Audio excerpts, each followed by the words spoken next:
Hello friends, welcome back to mommy's love kitchen. எல்லாரும் எப்படி இருக்கீங்க? ஸோ இன்றைக்கி நம்ம வந்து சில விஷயத்தை பற்றி தான் உங்ககிட்ட பேச வந்திருக்கேன்.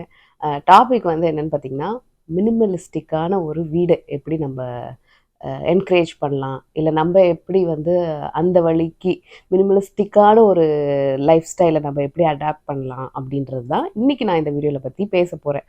ஸோ எத்தனை பேருக்கு இந்த மினிமலிஸ்டிக் அப்ரோச் வந்து பிடிக்கும்ன்றது தெரியல. ஸோ உங்களுக்கு வந்து இந்த டாபிக் செட் ஆகலைன்னா தயவு செஞ்சு இந்த டைம்லேயே நீங்கள் வந்து ஸ்கிப் பண்ணிவிடுங்க. ஏன்னா வந்து லைஃப்பை எப்படி ரொம்ப சிம்பிளாக வாழலாம் அப்படின்றது, அதாவது ரொம்ப மினிமலிஸ்டிக்காக இருக்கிறவங்க, ஜென்ரலாகவே சொல்கிறேன் நான், தனக்கு வேண்டிய தேவைகள் ரொம்ப கம்மியாக இருக்கவங்க பார்த்தீங்க அப்படின்னா எந்த சூழ்நிலையிலுமே நல்லா சந்தோஷமாக வாழ்வாங்க. அவங்க மட்டும் இல்லை, அவங்கள சுற்றி இருக்கவங்களுமே வந்து நிறைய வந்து என்கரேஜ் பண்ணுற மாதிரி தான் இருக்கும். ஒரு இன்ஸ்பிரேஷனாக அவங்கள எடுத்துக்கலாம், அந்த மாதிரி இருக்கும். என்னை பொறுத்த வரைக்குமே என்னோட லாங் டேர்ம் கோலே வந்து நான் ஒரு மினிமலிஸ்டிக்கான ஒரு பர்சனாக எப்படி மாறலாம் அப்படின்றதுக்கு தான் நான் சில அப்ரோச்சஸ்லாம் வந்து இனிஷியேட் பண்ணிட்டு தான் இருக்கேன். நான் ஃபுல்லாக கண்டிப்பாக நான் அச்சீவ் பண்ணல. அதுக்கு எனக்கு தெரிஞ்சு இன்னும் சில இல்லை பல வருஷங்கள் ஆகுறது கூட சான்ஸ் இருக்குது. ஸோ அதில் நான் ஃபர்ஸ்ட் வந்து என்னென்னு பார்த்தீங்கன்னா, ஒரு மினிமலிஸ்டான ஒரு ஹோம், ஒரு வீடை நம்ம எப்படி உருவாக்கலாம், அதனால நம்மளுக்கு வர பெனிஃபிட் என்ன, அதை எப்படி அச்சீவ் பண்ணலாம் அப்படின்றது தான் இன்னைக்கு இப்போ பார்க்க போகிறோம். வாங்க வீடியோக்குள்ளே போய் பார்ப்போம். ஸோ மினிமலிஸ்ட் அப்படின்னா ஓரளவுக்கு தெரிஞ்சிருக்கும் எல்லாருக்குமே. மனுஷங்க அப்படின்னாலே வந்து நம்மளுக்கு தேவைகள் நிறையா இருக்கதா செய்யும். ஆனால் அதில் வந்து எல்லா தேவைகளும் பூர்த்தி செய்ய வேண்டியதா அப்படின்னு பார்த்தீங்கன்னா அப்படி இருக்க வாய்ப்பு இல்லை. ஏன்னா சில தேவைகள் தான் ரொம்ப ரொம்ப அவசியமானது, அத்தியாவசியமானது. மிச்ச தேவைகள்லாம் நம்மளோட ஆசைக்காக நம்ம வளர்த்து கொண்டது தான் அது. ஸோ அந்த தேவைகளோட வளர்ச்சி பார்த்திங்கன்னா எப்போவுமே நம்மளுக்கு அடங்கவே அடங்காது. ஒரு பொருள் இருந்துச்சுன்னா அதை விட ஒரு பெட்டர் பொருள் வேணும் அப்படின்னு தான் நம்ம யோசிப்போம் இல்லையா? பட் அந்த ஃபஸ்ட்டு வாங்கின பொருளே நம்மளுக்கு வேண்டிய எல்லா பர்பஸையும் மீட் பண்ணிட்டு தான் இருக்கும். இருந்தாலுமே நம்ம இன்னொரு பொருள் வாங்குவோம். அதுக்கு அப்போ அந்த பழைய பொருள் நம்ம என்ன பண்ணுவோம்? இது வந்து நான் ஒரு ஜென்ரிக்காக சொல்கிறேன். ஒரு எக்ஸாம்பிள் வச்சுப்போம். இப்போ நம்ம வீட்டில் வந்து ஒருத்தருக்கு ஒரு தட்டு இருக்குது அப்படின்னு வச்சுக்கோங்களேன். அந்த ஒரு தட்டே நம்ம 3 வேளைக்கு கழுவி சாப்பிட்டுக்கலாம். பட் வந்து நம்ம அப்படி பண்ணுறது கிடையாது. 3 வேளைக்கு அட்லீஸ்ட் ஒருத்தருக்கு 3 தட்டு அப்படின்றது நிலமை மாறி போய் இப்போ வந்து டிஃப்ரெண்ட் அக்கேஷனுக்கு, டிஃப்ரெண்ட் சீசனுக்கு, டிஃப்ரெண்ட் பர்சனுக்கு அப்படின்னே நம்ம ஒரு வீட்டில் பிளேட் வந்து 4 பேர் இருக்க இடத்துல ஒரு 8 பிளேட் இருக்கலாம், இல்லை ஒரு 12 பிளேட்டு கூட இருக்கலாம். ஆனால் எத்தனை பிளேட்ஸ் நம்ம வச்சுருக்கோம்? இது வந்து அவசியம்ன்றது அந்த 4 பிளேட்டு. மிச்சதெல்லாமே நம்மளோட ஆசைக்கு நம்ம வளர்த்து கொண்ட அந்த தேவை தான். ஸோ இதை தான் நம்ம இன்னைக்கு இந்த வீடியோவில் வந்து மினிமலிஸ்டாக இருக்கிறதுனோட பர்பஸ் என்ன அப்படின்றத நான் வந்து அப்படியே முடிஞ்ச அளவுக்கு சின்னதாக நான் சொல்ல பார்க்குறேன். உங்கள் லைஃப்லேயும் இது வந்து உங்களால் அப்ளை பண்ணிக்க முடியுதான்னு பாருங்கள், ரிலேட் ஆகுதான்னு பாருங்கள். உங்களுக்குள்ளேயே அந்த கேள்விகளும் கேட்டுக்கோங்க. மேபி உங்களோட நெக்ஸ்ட்டு வர டைம்லலாம் உங்களோட பர்ச்சேஸ் வந்து நீங்கள் மேபி கம்மி பண்ணியிருக்கலாம். நம்மளுக்கு வேண்டியதை நம்ம கண்டிப்பாக பர்ச்சேஸ் பண்ணி தான் ஆக போகிறோம். பட் எக்ஸ்ட்ராவாக பர்ச்சேஸ் பண்ணும்போது கண்டிப்பாக இந்த கொஸ்டின்லாம் உங்கள் மைண்டுக்கு வரதுக்கு சான்சஸ் இருக்குது. ஸோ ஃபஸ்ட்டு பாயிண்ட், நம்மளோட மினிமலிஸ்டாக இருக்கிறதுனோட பெனிஃபிட் என்ன அப்படின்னு பார்த்தீங்கன்னா, நம்ம வந்து உலகத்தில் எங்கேனாலும் போயிட்டு வரலாம். இப்போது டெய்லி ஆஃபீஸ் போகிறவங்க, ஸ்கூல் காலேஜ் போகிறவங்க, இல்லை உங்களுக்கு பிடிச்ச இடத்துக்கு போகிறவங்க, பிடிக்காத இடத்துக்கு போகிறவங்க, அதுக்கப்புறம் நம்ம திரும்பி வந்து அடையிறது நம்மளுக்கு பிடிச்ச மாதிரியான இடம் நம்மளோட வீடு. ஸோ அந்த வீடு வந்து நீங்கள் கம்மி பொருட்கள் வச்சுட்டு, அதாவது உங்களுக்கு வேண்டிய பொருட்களை வச்சுக்கிட்டு, உங்களுக்கு ஈஸியாக க்ளீன் பண்ண, உங்களோட ஈஸி மெயின்டெனன்ஸுக்கு ஹெல்ப்ஃபுல்லாக இருக்கிற மாதிரி திங்ஸை வச்சுக்கிட்டு நீங்கள் உங்கள் வீடை அரேஞ்ச் பண்ணியிருந்தீங்க அப்படின்னா, நீங்கள் வீட்டுக்கு வரும்போது ஐயோ ஏன்டா வரோம், ஏன்னா வந்து அவ்வளோ பொருட்கள் அவ்வளோ இடத்துல அப்படி செதறி கிடக்கும்போது, யாராக இருந்தாலுமே அந்த வீட்டுக்குள்ளே நுழையும் போது, அதாவது அந்த ஓனராகவே இருந்தாலுமே அந்த வீட்டுக்குள்ளே நுழையும் போது சப்பா அப்படின்ற மாதிரி இருக்கும். ஸோ அந்த ஃபீல் வர வேண்டாம். ஏன்னா நம்ம ஒரு நாள் ஃபுல்லாக உழைச்சிட்டு வந்துட்டு நம்ம வீடு வந்து நம்மளோட ஒரு ஷெல், அது நம்மளுக்கு பிடிச்ச மாதிரி பொருட்கள் வந்து கம்மியாக வச்சுக்கோங்க. அதாவது பொருட்களே வச்சுக்காதீங்க, உங்களுக்கு பிடிச்ச மாதிரி வீடு வச்சுக்காதீங்கன்னு நான் சொல்ல வரல. அவங்களுக்கு ஒரு மாதிரி வீட்டை அழகு பண்ணிக்கணும், பிடிச்ச மாதிரி வச்சுக்கணும் அப்படின்றது இருக்கு. பட் அதுலயுமே ஒரு கண்ட்ரோல் நம்ம வச்சுக்கணும். ஸோ உங்க வீடு வந்து பார்த்தீங்கன்னா, ஒரு ரிலாக்ஸ் பண்ணிக்கிற ஒரு பிளேஸா இருக்கும். ஏன்னா வந்து ஸ்ட்ரெஸ் கம்மியா இருக்கும். பொருட்கள் நெறைய இருந்துச்சு. அது என்னதான் ஆர்கனைஸ்டா இருந்துச்சுனாலுமே, உங்களுக்கு ஒரு ஸ்ட்ரெஸ் பில்ட் ஆகும். ஏன்னா உங்களுக்கு அந்த பொருட்கள்லாம் அந்த இடத்திலேயே கிளீனா இருக்கணும்.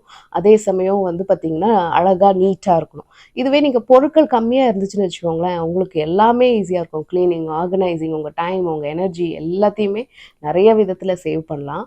கம்மியா இருக்குதுன்றத விட, உங்களுக்கு வேண்டிய பொருட்களையே நீங்க அழகுபடுத்தி அங்க வச்சுக்கலாம். அடுத்ததா நம்மளுக்கு வந்து நெறைய பேருக்கு இந்த பிரச்சனை ஒண்ணு இருக்கு. அதாவது கம்பல்சிவ் பையிங்ன்னு சொல்லுவாங்க.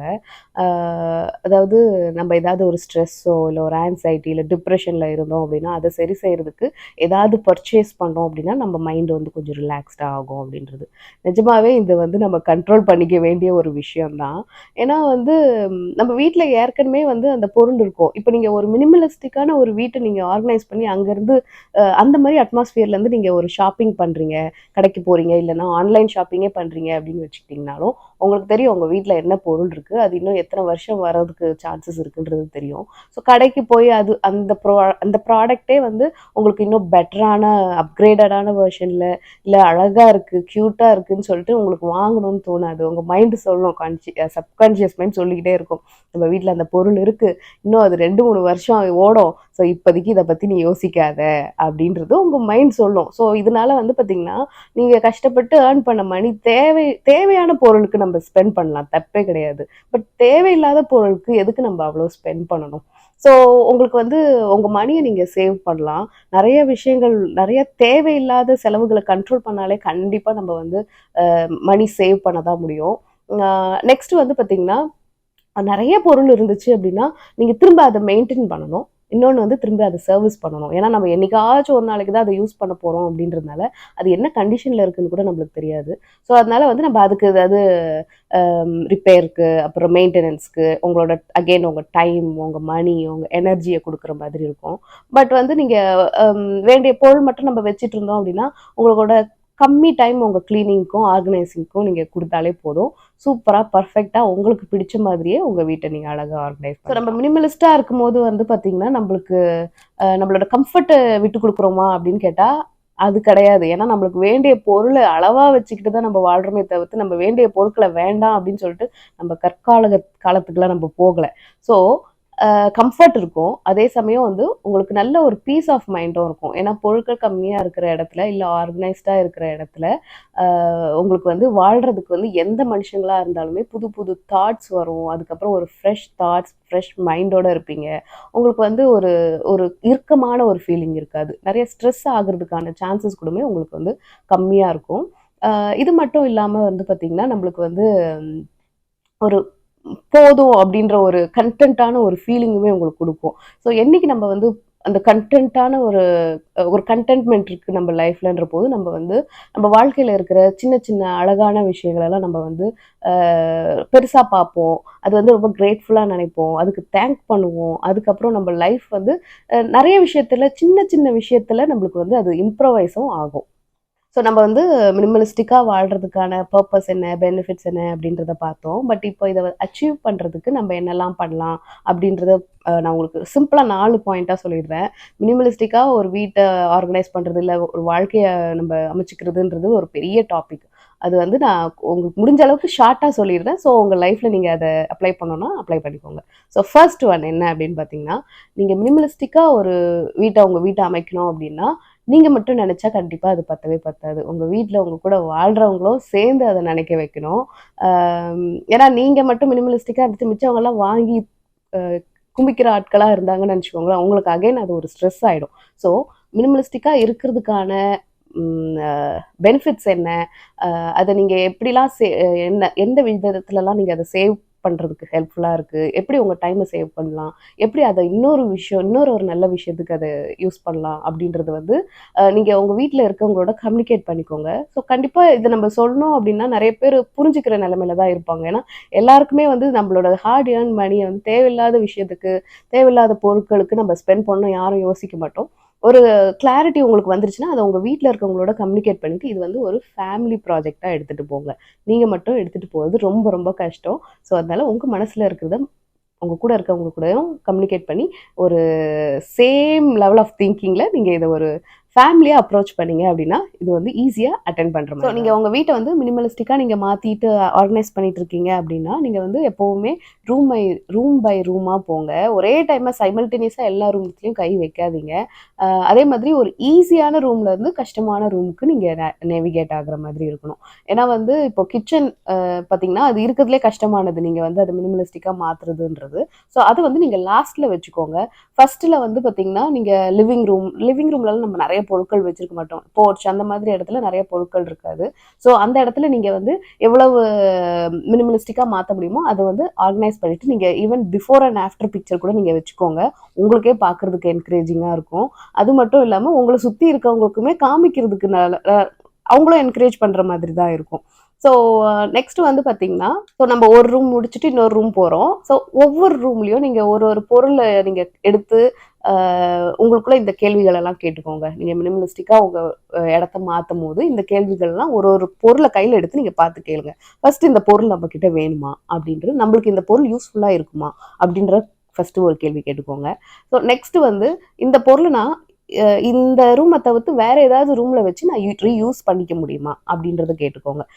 மூணாவது கேள்வி, இந்த பொருளை நீங்க ரிமூவ் பண்ண போறீங்களா அப்படின்றத கேளுங்க. இஃப் இன் கேஸ் நீங்க ரிமூவ் பண்ண போறீங்க அப்படின்னா அதுக்கு 4 ஆப்ஷன் இருக்கு. என்னன்னா ஃபர்ஸ்ட் நீங்க வந்து செல் பண்ணலாம். ஸோ மார்க்கெட் பிளேஸ் மாதிரி இருக்கு. நீங்க வந்து ஒரு நல்ல நிறைய மணி கொடுத்து வாங்கியிருக்கீங்க, இல்லை நல்லா மெயின்டைன் பண்ணியிருக்கீங்க அந்த பொருள் அப்படின்னா கண்டிப்பாக நீங்கள் செல் பண்ணலாம். அதை க்ளீன் பண்ணிட்டு நீங்கள் செல் பண்ணிக்கலாம். நெக்ஸ்ட் வந்து நீங்கள் இதை டொனேட் பண்ண முடியுமா அப்படின்றத பாருங்க. குட்வில் மாதிரியான இடங்கள்லாம் இருக்கு, நீங்கள் அங்கே போய் நீங்கள் டொனேட் பண்ணிக்கலாம். இல்லை நீங்கள் வந்து இதை ட்ராஷ் பண்ண போறீங்க அப்படின்னா அதை எப்படி ட்ராஷ் பண்ணலாம் அப்படின்றத யோசிச்சுக்கோங்க. இல்லை இது வந்து நீங்கள் ரீசைக்கிள் இன்னும் ஒரு படி மேலே போய் நீங்கள் இதை ரீசைக்கிள் பண்ண முடியும், நீங்கள் என்வாயன்மெண்ட் மேலே கொஞ்சம் அக்கறை உள்ளவங்களா இருந்தீங்கன்னா ரீசைக்கிள் பண்ண முடியும்னா கண்டிப்பாக போய் ரீசைக்கிளுக்கும் உங்களுக்கு ஆப்ஷன் இருக்கான்னு பார்த்து நீங்கள் அது மாதிரி பண்ணிக்கோங்க. ஸோ இந்த மாதிரி கேட்டகரைஸ் பண்ணிடுங்க. ஒவ்வொரு ரூம்லேயும் உங்களுக்கு அந்த மாதிரி பொருட்கள் சேரும் இல்லையா? ஸோ இந்த மாதிரி கேட்டகரைஸ் பண்ணிட்டு அந்த மாதிரி நீங்கள் அதை டிஸ்போஸ் பண்ணிக்கலாம், இல்லை நீங்கள் அதை வந்து ரீயூஸ் பண்ணிக்கலாம், ரீசைக்கிள் பண்ணிக்கலாம். அந்த மாதிரி வச்சுக்கிட்டீங்க அப்படின்னா உங்களுக்கு வந்து நிறைய பொருட்கள் இருக்கும் இல்லையா? ஸோ அப்போ வந்து உங்களுக்கு கண்டிப்பாக மைண்ட் ஒரு மாதிரி ஆகிடும். நம்மளுக்கு இவ்வளோ பொருட்கள் இருக்கு, நான் என்ன பண்ணுறது அப்படின்ட்டு உங்களுக்கு தோணும். பட் இந்த கொஸ்டின் நீங்கள் கேட்டுக்கிட்டிங்கன்னா கண்டிப்பாக உங்களுக்கு ஒரு கன்ஃபியூஷன் வராது. குவிக்காக கூட நீங்கள் முடிச்சிடலாம். அதே மாதிரி நம்ம இப்போது ரூம் பை ரூம் போகிறோம் அப்படின்னு சொன்னோம் இல்லையா? நீங்கள் ஒரு ரூம் ஃபுல்லாத்தையும் ஃபினிஷ் பண்ணிவிட்டு அதுக்கப்புறம் நெக்ஸ்ட் ரூமுக்கு நீங்கள் மூவ் ஆன் ஆகுறது நல்லது. ஏன்னா வந்து ஒரு ரூம் நீங்கள் ஃபுல்லாக ஃபினிஷ் பண்ணும்போது தான் உங்களுக்கு வந்து அதில் ஒரு எக்ஸ்பீரியன்ஸ் நீங்கள் கெயின் பண்ணுவீங்க. அதை வச்சு நீங்கள் நெக்ஸ்ட் ரூமுக்கு நீங்கள் அப்ளை பண்ணலாம். சைமல்டேனியஸாக பண்ணுறது கண்டிப்பாக இது ஒர்க் அவுட்டே ஆகாது. ரொம்ப ஓவர்வெல்மிங்காக இருக்கும். உங்களால் இந்த மினிமலிஸ்டிக் ப்ராஜெக்டே உங்களுக்கு முடிக்கிறது ரொம்ப கஷ்டமாயிடும். ஸோ அதனால ரூம் பை ரூமாக போங்க. அதே சமயம் ஒரு ரூம் ஃபுல்லாத்தையும் முடிச்சுட்டு அதுக்கப்புறம் நெக்ஸ்ட் ரூம் போங்க. ஸோ இதுதான் நான் சொன்ன அந்த 4 ஸ்ட்ராட்டஜிஸ் இது. ஸோ இதெல்லாம் ஃபாலோ பண்ணீங்க அப்படின்னா உங்கள் வீட்டில் ஈஸியாக டீக்ளட்டர் பண்ணலாம், டீப் கிளீனிங் பண்ணலாம். நீங்கள் இந்த மாதிரி மினிமலிஸ்டிக்கான ஒரு வீட்டையும் நீங்கள் கண்டிப்பாக ஆர்கனைஸ் பண்ணலாம். ஸோ இன்றைக்கி நான் சொன்ன இந்த பாயிண்ட்ஸ்லாம் கொஞ்சம் உங்களுக்கு ரிலேட் பண்ணிக்கிற மாதிரி இருந்திருக்கும், இல்லை ஹெல்ப்ஃபுல்லாக கூட இருந்திருக்கும் அப்படின்னு நான் நினைக்கிறேன். ஸோ இந்த வீடியோ பிடிச்சிருந்துச்சுன்னா மறக்காமல் நம்ம சேனலை லைக் பண்ணி ஷேர் பண்ணி சப்ஸ்கிரைப் பண்ணிடுங்க. நம்ம சேனலை நீங்கள் இன்ஸ்டாலும் ஃபேஸ்புக் கூட ஃபாலோ பண்ணலாம். மாமிஸ் லவ் கிச்சனோட எப்போவுமே நெஞ்சே இருங்க. இதே மாதிரி நான் இன்னொரு வீடியோவில் உங்களை சந்திக்கிறேன். அது வரைக்கும் நன்றி, வணக்கம்.